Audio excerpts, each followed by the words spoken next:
Come here. Come here. Come here. Hey, come here. Come here. I gotta talk to you. Come here. Story 1. When I was a teenager, I went on a hike in south central Pennsylvania by myself in the Appalachian Mountains. It was a day I was playing hooky, so there was nobody else there at the small trail, at least that I could see. You had to drive there. There was no foot traffic. I was young, and while I was hiking up, I had been talking, singing, horsing around the whole time, totally unconcerned, yelling things off the top of the mountain and so on. On my way down from the mountaintop, I heard my dad's voice call my name and ask for help. I thought I was having a stroke and stopped. Then I almost started to follow the calls, thinking, what the fuck is my dad doing here? Did he follow me or something? And then I came to my senses and told myself, my dad right now is at work, sitting in his office like an hour or more away. I heard it 2 more times in the space of a minute or two, call me by my name and tell me to come here and help me with something. I have never ran so fucking fast in my life. I used to do this hike in bare feet, and I remember fucking my feet up hurrying down the mountain. I never went back, and to this day, don't know what the fuck that was. The place was called Tumbling Run, if anyone is curious. It's not even that out of the way, but nobody was there that I could tell that day. There's only one trail, so I would have seen someone else. Story 2. A few years back, me and a buddy of mine were doing Christmas tree removal services with the Boy Scouts, and we were tasked with passing out flyers to let people know how to prepare the trees for us to take them. Sometimes if the person wasn't home, we would just rubber band the flyer to the doorknob, hence why we did what we were doing. We were about halfway through our route, and there were a couple of houses on top of a hill in a wooded area in the neighborhood. Really not that uncommon in that part of the city. Super long driveway that split like a Y to the 2 houses. I couldn't see the car from the doorway. But anyways, as we walked up the path, both of us got some serious chills. Not like it's cold, probably a ghost chill, but like we were being watched by something really dark. We shook it off as just getting the creeps because the house was old and poorly lit. Once I got to the door, I heard something shout my name from what seemed like right behind me, and it didn't sound anything like my friend. I turned around and my buddy was walking down the path from the other house like 100 yards away. I ran over to him and asked if he had just called me. He was like, "What? No, why would I call your name?" Right when he said that, as if on cue, the voice called out again, this time saying both our names, and he seemed to be coming from the house I just walked away from. At that, we both hightailed it out of there and ran about a quarter mile before stopping to get into the car and proceed to the rest of the route from the safety of the vehicle. Story 3. I was walking back home one night after hanging out with some friends. I've never been afraid to walk alone in the dark. I'm quite tall and intimidating looking from a distance, and I always bring a pocket knife when I know I'll be walking in the dark. Anyways, I was walking past some woods on the way back to my house, and I heard my mother's voice call, "Gabriel, help!" from inside the woods. I immediately recognized her voice and turned to look into the woods. She kept calling my name over and over. I couldn't see anything. It was far too dark to see through the trees. "Mom?" I called back, heading towards the woods. She sounded like she was in trouble and scared. I assumed that she had gone for a run like she did every night and somehow got lost in the woods. Then I realized it couldn't be her. She had texted me only 10 minutes before, asked me to come home soon to watch my little sister so she could go on a run. I stopped dead in my tracks and called my mom on the phone. The voice in the woods still calling my name and getting more frantic by the second. She picked up and I immediately asked her if she was in the woods. She said no, she was back home with my little sister.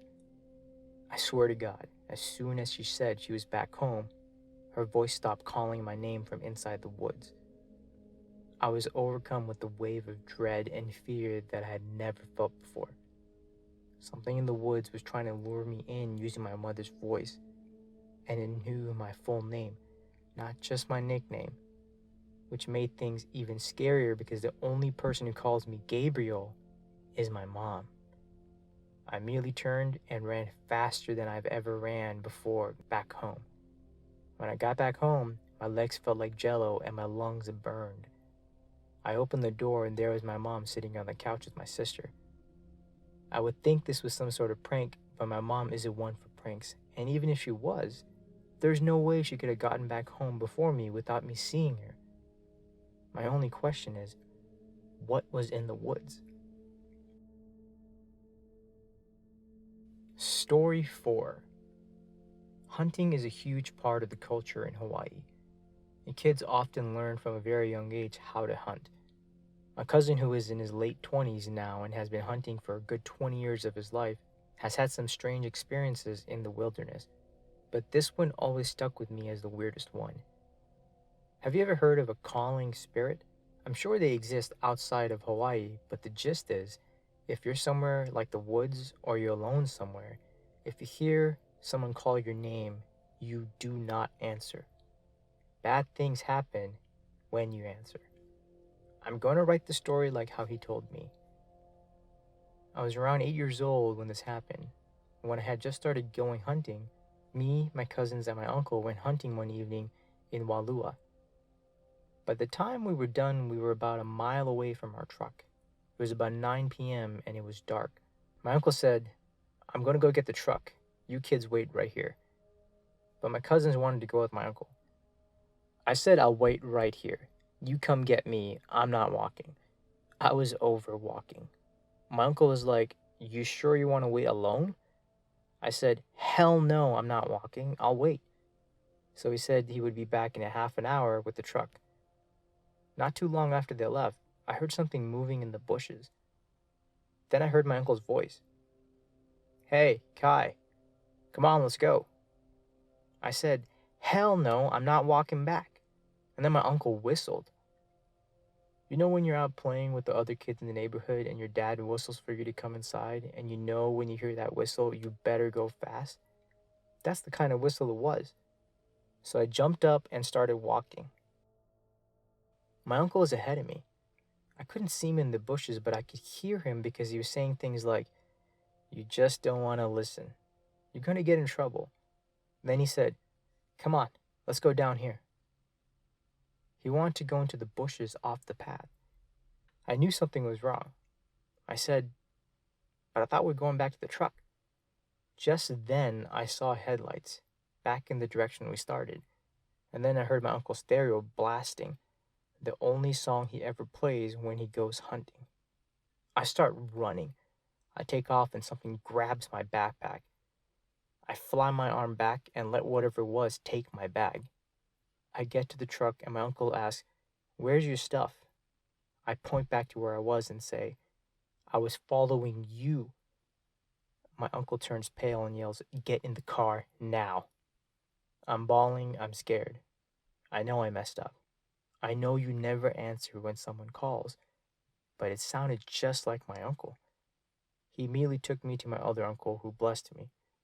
Till this day when I go hunting, I never answer when anyone calls my name. Story 5. So I'm curious if anyone has had an experience where their name was called while walking in the country or woods. I had a spooky experience when I was 15. I'm 31 now, and I really have no rational explanation for this. I grew up in an actively haunted house, but I never felt truly scared until this happened to me. I don't tell this story often because it gives me chills. I live in rural eastern Oklahoma, and before I could drive, I used to walk to my horse pasture from my house every day. The property my family owned was about 380 acres of wood. We had no close neighbors except for my uncle and his family who lived in the house on the same property that was about in the middle of my path to the pasture. My uncle and his family were on a cruise, So I was supposed to check the house and feed the cats, which was no big deal as it was on my way to the horse pasture. My yellow lab would always accompany me on my trips to the pasture, which is about a half a mile or so away, but was easy to get through to the property. So I fed the cats, checked the house, then I went on my way to the pasture. Totally normal at this point, nothing spooky. It's a sunny summer day around 4 p.m. So I'm on my way from feeding the horses. As I was cutting through the clearing around 50 to 60 yards in front of my uncle's house, I hear the most eerie, loud, reverberating cackle laughter. It was almost childlike if you're a child from a horror movie. It had the oddest echo. I can't even explain it. It wasn't a normal echo, and it sounded like it surrounded me. My YOLO lab freezes immediately and gets his hackles up, and he starts growling. This is the world's sweetest lab, growling aggressively. I'm frozen in fear, and every hair is standing up on me as well. Next, I hear Catherine, my first name I don't go by. Then a long Noel, my middle name I don't go by. It repeats this about 4 to 5 times. The Catherine sounds weird, crackly, sort of like a bird. It was strange, and the Noel was loud and concise and sounded like my mother. Catherine, Noel, Catherine, Noel. Then the laugh again. My lab starts barking aggressively and won't leave my side. Finally, I get unfrozen from fear and sprint the rest of the way home while I hear it laughing. I refused to walk to the pasture for a while after that. I waited till my mom came home and from work and had her drive me. I told my mom what happened when she got home that night, and it worried her that someone might be at my uncle's house that wasn't supposed to be. But she checked and all was normal. I tried to tell her it wasn't a normal voice, but she isn't a believer in paranormal. Never found a rational explanation for it. We had no close neighbors.